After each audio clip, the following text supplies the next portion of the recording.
you have to create time for yourself to step back and look at the big picture, because no one else is going to do that for you. And then finally, and I think people who are in CEO roles today who are successful do this, but you have to have a process for holding yourself and your organization accountable for the plans that you make. Hi, I'm Deirdre Breckenridge. I've spent my entire career helping women to get unstuck, to share their stories, nurture relationships, and to grow their brands. But most of all, to find their voices so they can make a difference. Women Worldwide features the stories of passionate women and the ups and downs of their journeys. With deep insight and advice, let Women Worldwide ignite your passion so you can excel in life. Hi, everyone. Welcome to another episode of Women Worldwide. Thank you for tuning in and showing up every week wherever you are in this world. We appreciate you. And before I get started, I just want to give you some updates.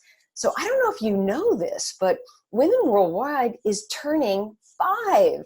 We're reaching our 5th year, and that's in October, because we actually were up and running in October of 2014.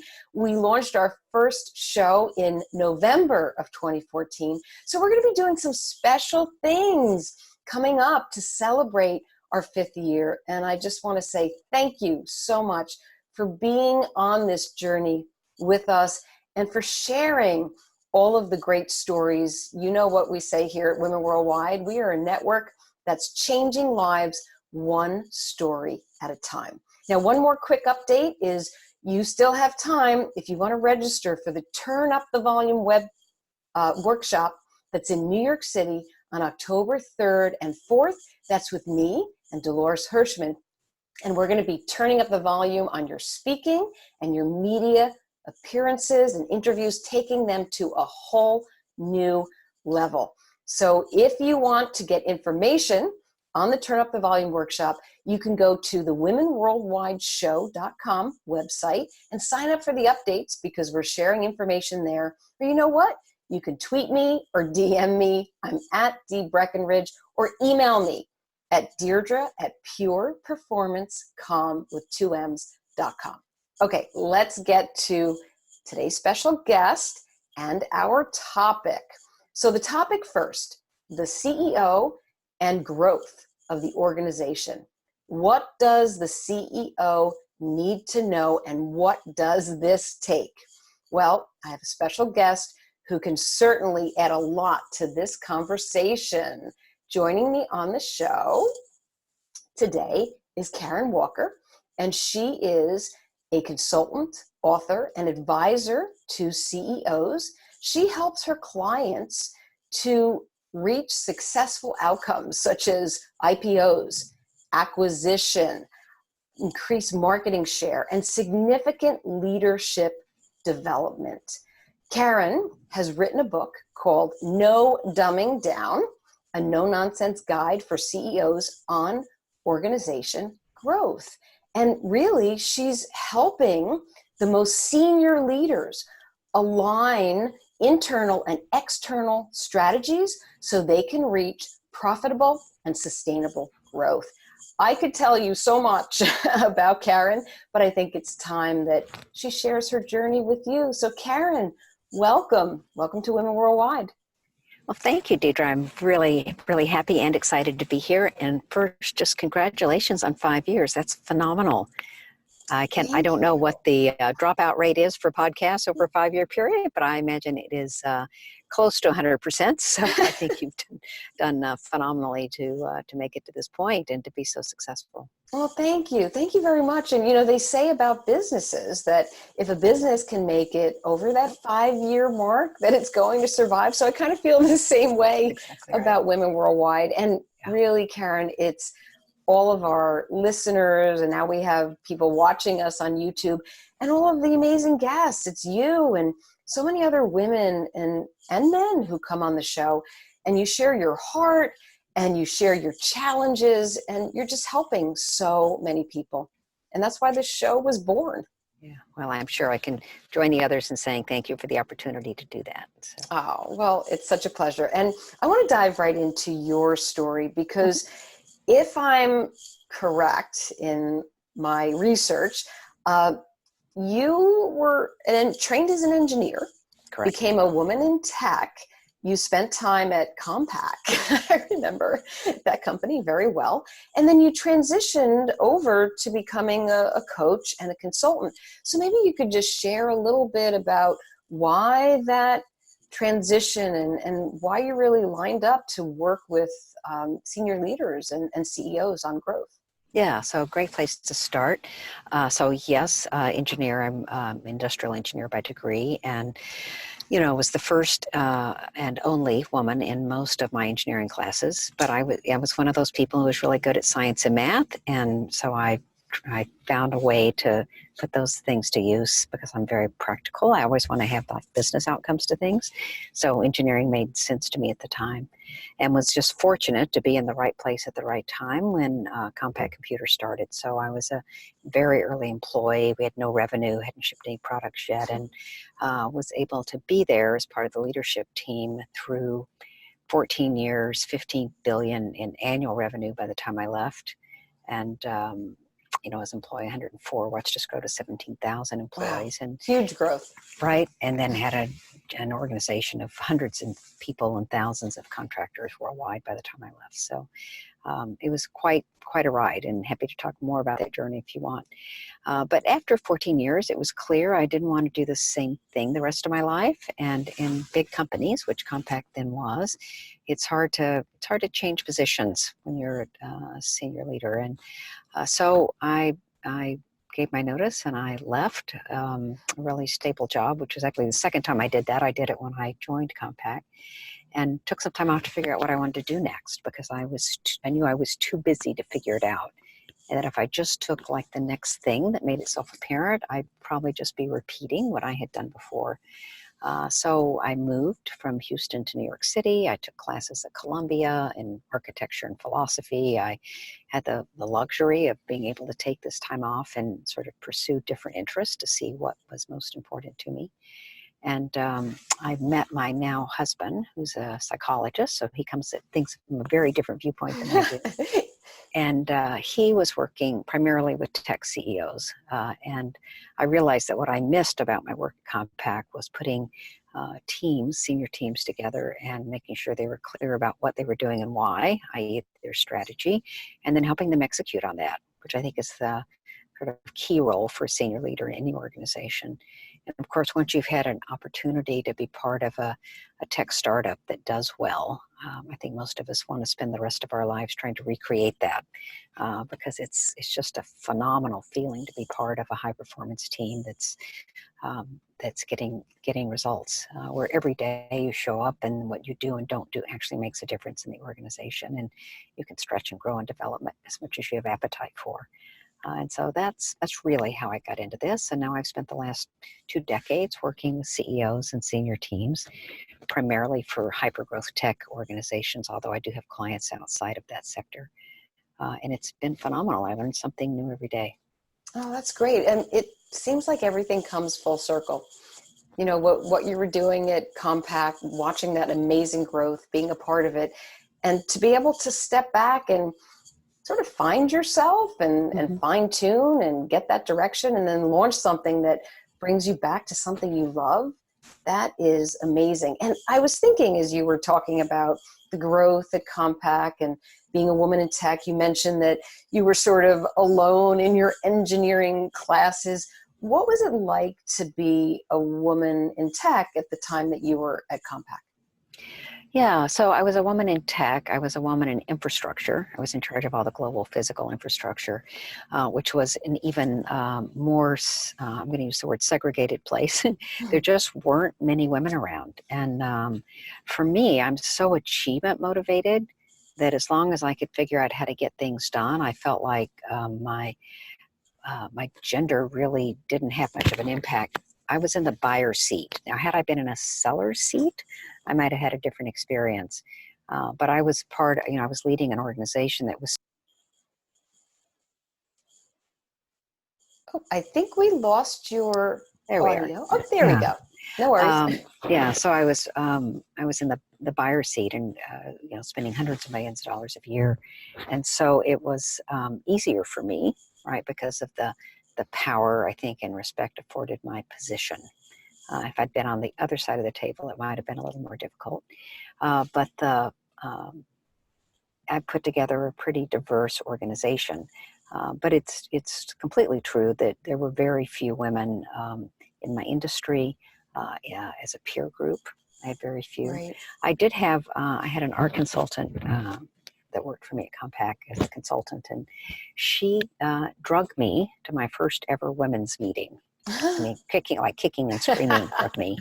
It's like, oh, and I don't want to go. yeah, and I still have friends from that group now. That's wonderful. All these years later. So it was really nice, sort of to relax into a place where, there were other people facing the same sort of challenges that I did, and able to Right. talk about them. Yeah.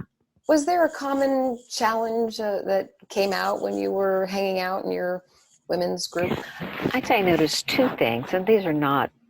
I'd say they're not unique to women. I've certainly experienced them both with my coaching clients and with employees over the years. But I'd say the two things that stood out for me about that group that we had in common, one was a lot of sort of overachievement, so overly achievement-oriented people, which is how we got to be successful because that was rewarded.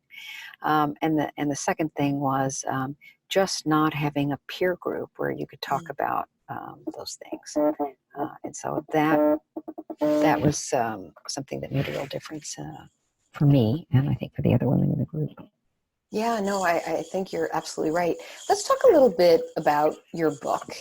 Yeah. Because you've been around senior leaders, you're working with CEOs today. Mm-hmm. So maybe share what are the biggest takeaways that you want leaders to get out of your book?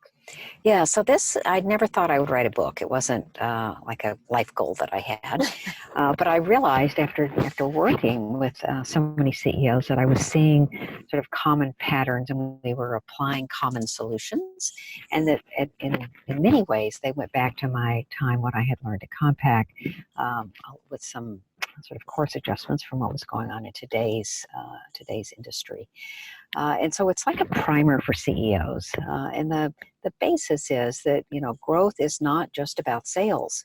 And that I think one of the biggest challenges when I work with organizations is sort of after they found their product market fit. So there's no substitute for having a product market fit. But if you have a product market fit and you don't have internal alignment about how to deliver on that, you're in trouble. You can't deliver on the promise that you made to your customers. And so this book is all about what are some key elements of successful organizations in delivering on that promise. And so how do you create the internal strategies, create and execute on these internal strategies that will support that external growth? And some of those things are the title chapter, which is No Dumbing Down, which is all about how do you not have what I call teamwork as usual, right? And so we can talk more about what that is, but teamwork as usual will definitely slow you up.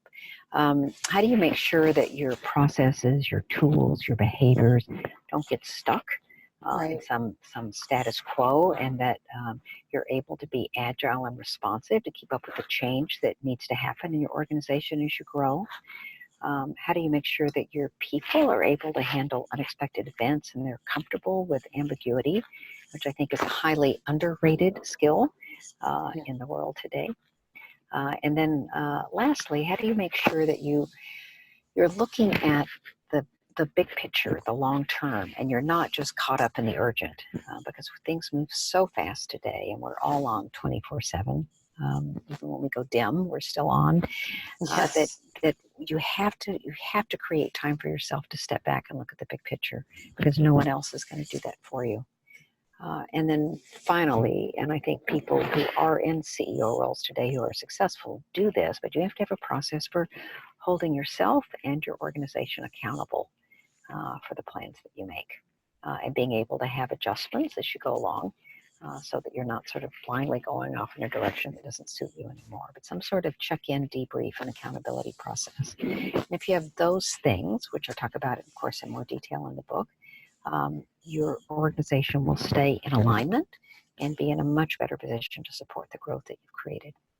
Yeah. Do you think a lot of senior leaders are just looking externally to make sure their strategies are working? And it seems like there needs to be much more of the internal focus. And also you mentioned teamwork as usual. So I did Yes. want you to expand on that. Oh, absolutely. Yeah. So I think what happens in many organizations that are growing is that, we celebrate that growth as we should, right? When you find your product market fit, it's a red letter day, right? That's a great thing to be able to have sales that are in some ways outpacing your ability to support them. But if that goes on for too long, the organization sort of kick into high gear and make things happen in the short term. But if that goes on for too long, then you can't keep up, and then you start disappointing customers, right? You start not Right. being able to deliver. And that's not only bad externally, it's bad internally, because people don't want to work in an organization where they're not being successful. So yes, I think we get over-focused externally, and we do that because without sales, nothing else happens, Yeah. right? So I'm not saying don't focus there, but once you get that sort of ratcheted up, make sure you turn your attention internally so that you can make sure that you can deliver. So the whole no dumbing down thing, I sort of love as a phrase anyway, because I think that's something we should all individually pay attention to. But what happens with teamwork as usual is something that I think we've all experienced. And that is where you're working in an organization and they decide to put an emphasis on teams. And so, you get some sort of group teamwork training and you get hats and T-shirts and, you're exhorted to go forth and work as a team. And people get their hopes up, right? Now, things can be really different now because we're going to work Yeah. together as a team. And that can carry a team for a short period, but then sort of the old cracks start to show up. And Right. Falling back into old habits. exactly, because we don't have the skills necessary to work as a team or the processes to do that.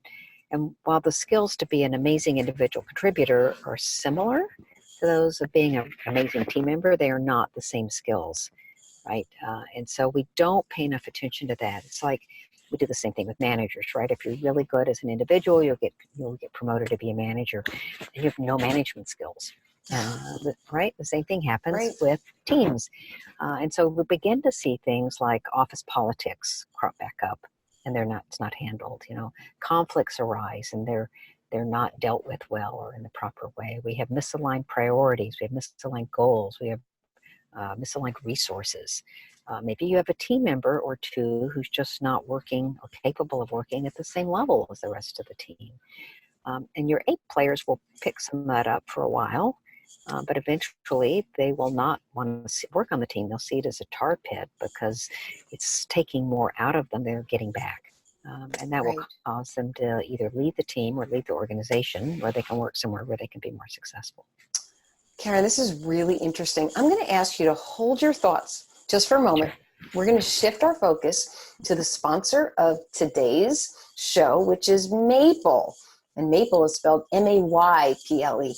Karen, have you ever heard of Maple before? I have not heard of Maple, so tell me more. Okay, well, great, perfect. So Maple is a full-service digital marketing solution. And it's kind of a place where you can go, a platform to meet digital marketing experts and then have all of your projects managed in one place.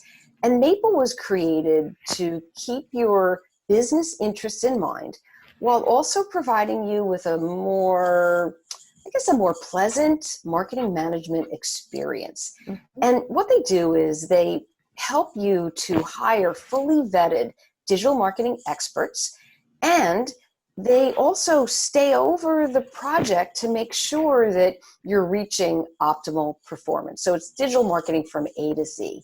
And what Maple is offering to women worldwide, to our network, is the opportunity to download a free ebook. And the ebook is on the 31 questions that you should ask when you're hiring a digital marketing partner or a freelancer.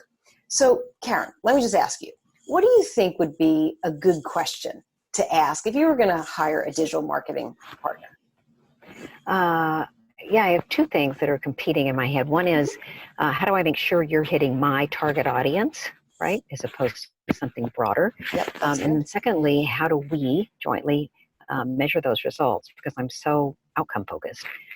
So I absolutely want to know how we were going to tell if we're being successful. I love that. Those are two great questions. Two questions that I really appreciate out of the Maple ebook is, what's the largest budget you've ever handled? Because if you're handling a budget for me, I would want to make sure that you know how to do that and you're doing it well. And the second, I think I really like the question asking how many projects you're currently working on, because you want to make sure that your partner isn't overloaded and that you're going to be able to, they're going to be able to handle anything that you give them. So for any Women Worldwide listeners who, or whoever's watching the show, if you want to go download the Maple ebook, I'm going to say the URL first and then I'll spell it. It's bit.ly/Maple31. That's bit.ly/MAYPLE31. So go and get that ebook.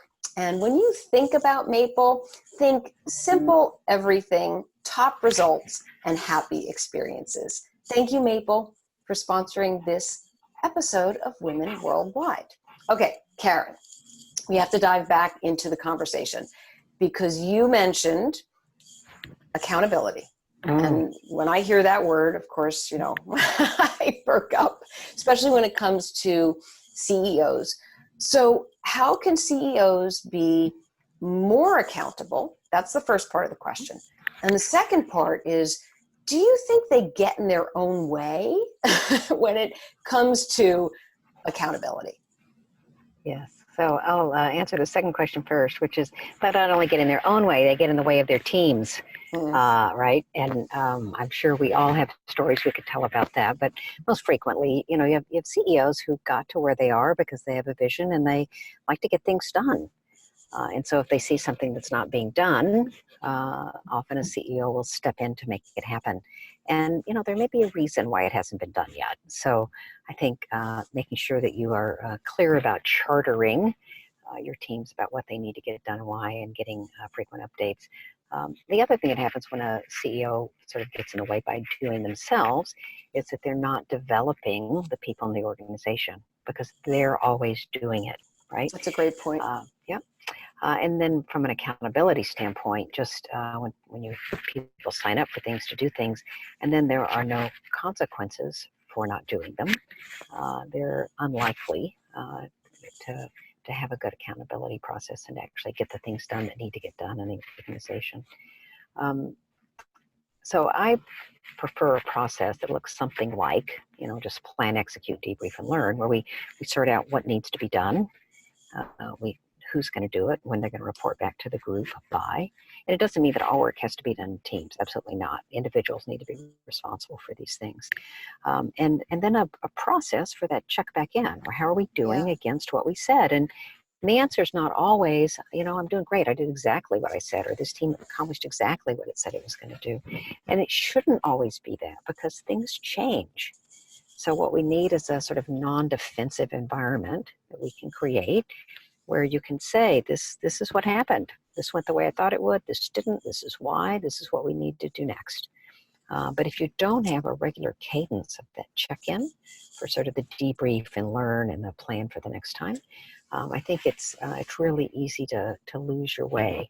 Right. In all the meetings that I run and facilitate, the next to last thing we do is to talk about accountability. Otherwise, we have what I call the so what. Right, so 6 weeks after a meeting, somebody looks up and says, well, that was a really interesting meeting, but so what? We didn't do anything different, because we all fall back into our old patterns. It's what made us successful. And so when times get tough or we get under stress, we go back to what worked for us before. And if you're trying to do something different and you don't have some reinforcement for that new behavior, i.e. an accountability structure, chances are not high that you will get the new thing done. That's really interesting, and there's a lot to unpack there, but something that stuck out when you talked about the check-in. And, you know, things change and things get done or don't get done, or they go in a different direction, and you're still on point to some kind of a goal.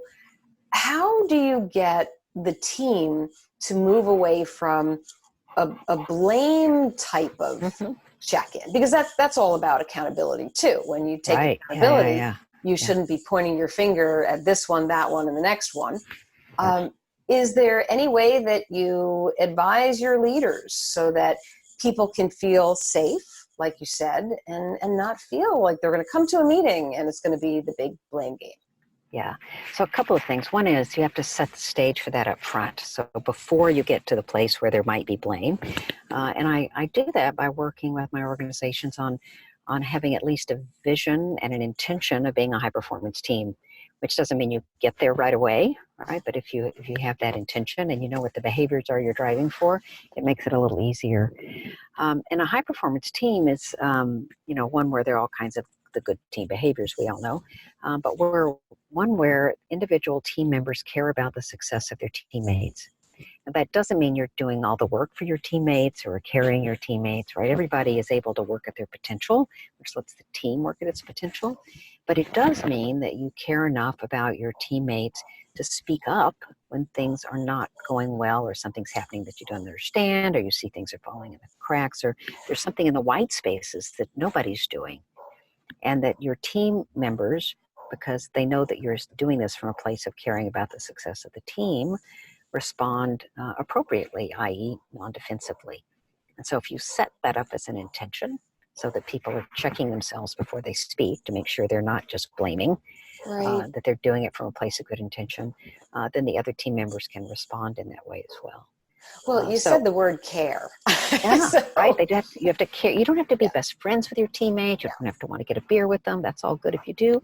But what's important is you care about their success, because if they're not successful, the team's not going to be successful. And if you're on a team that's not successful, you're not successful either. right. You rise Yeah. and fall together. Exactly. Yeah. So Otherwise, why have a team? right. No, that is so true. Yeah. You also said Yeah. something about stress. So I'd like to turn this over to you now. Teams face stress, CEOs face stress. Do you face any stress in your role, or are there challenges today that you feel like you're still, you have to tackle, and how do you deal with that? Yeah. So absolutely. And I think having a little stress in our lives is good.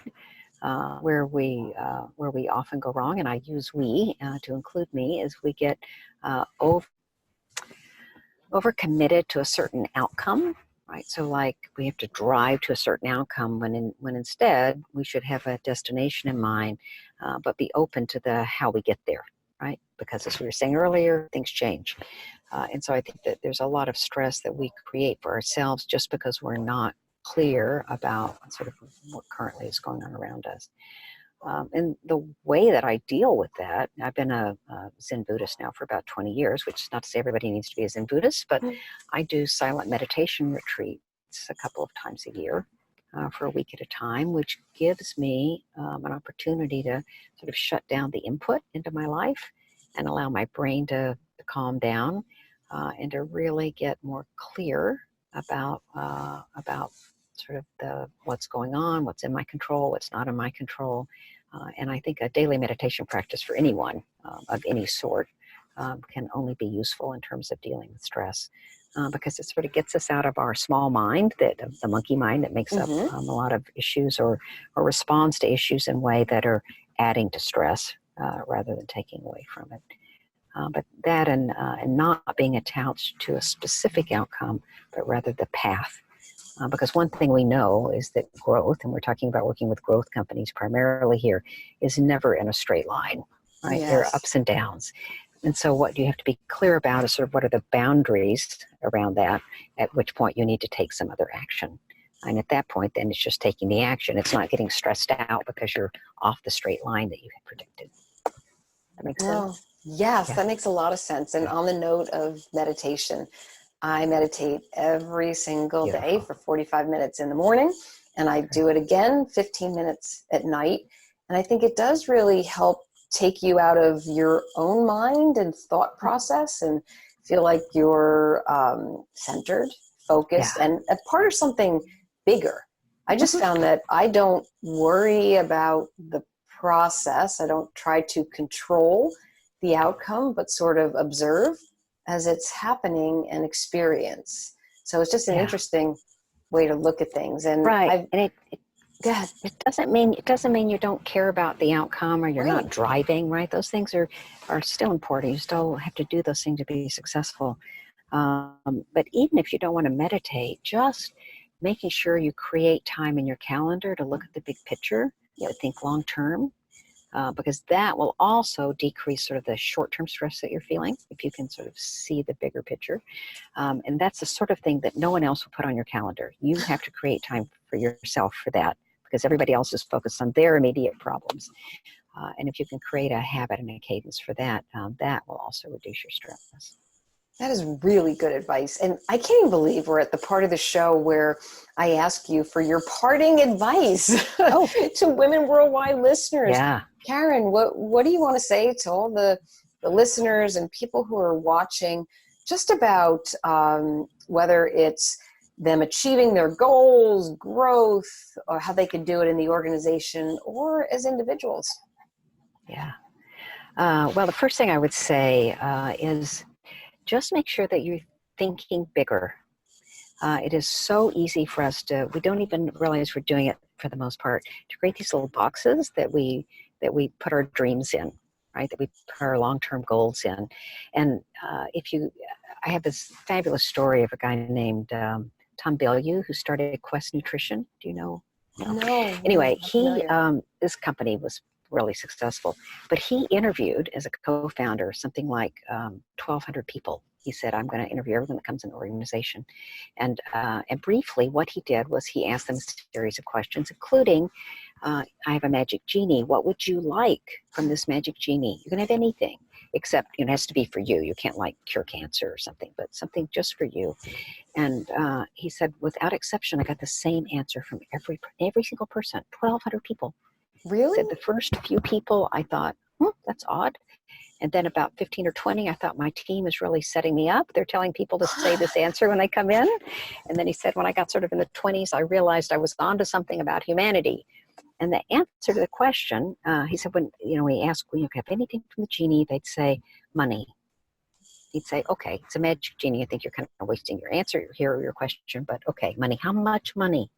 Every single person said $1 million. And he's like, I'm in Southern California. You can't even buy a house for $1 million, right? Why are you? But it was people couldn't think bigger than $1 million, wow. Right? Not joy. No, he said if I push them, even if I push them about the money, sometimes I could get to 10 million. But nobody said $1 billion.